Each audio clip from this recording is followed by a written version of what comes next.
Hello' বন্ধুসকল, কি খবৰ? আজি মই পকা আমৰ তৰকাৰী বনাম। ইয়াতে মই লৈছোঁ 2টা আম, লগতে আছে কাৰি পাত্তা আৰু 3টা কেঁচা জলকীয়া।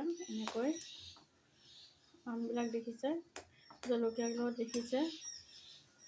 এইবাৰ মই দিম জলকীয়া গুড়া আধা চামুচ, হালধি আধা চামুচ,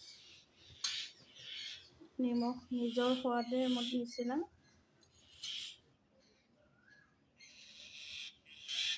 দেখিছেনে কিমান ডাঙৰ এডাল সাপ আছে, হুলহুলীয়া সাপ বুলি কয়। 5 মিনিটৰ কাৰণে মই এইখন ঢাকনিখন দি থ'ম। এইখিনি এইবাৰ গেছটো নমাই দিলোঁ, এইবাৰ ঢালি থৈ দিম। এইখিনিতে এইবাৰ মই তৰকা লগাম। এইবাৰ দিম মই তেল অকণমান,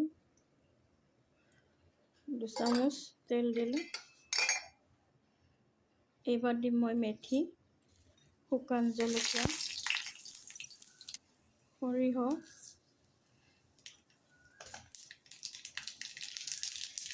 হিং,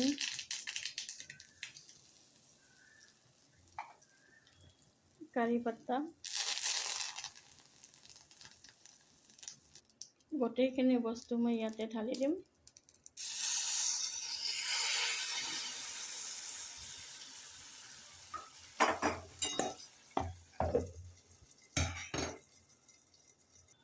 এইটো আছিল আমৰ ৰেচিপি। যিহেতু আমৰ টাইম, আপোনালোকেও এনেকৈ বনাই চাব দেই। কেনেকুৱা লাগিছে খাই চাওঁ বাৰু। বিৰাট ধুনীয়া লাগিছে খাই। আপোনালোকেও বনাই চাব, কিন্তু ভাল লাগিলে এটা লাইক দিব।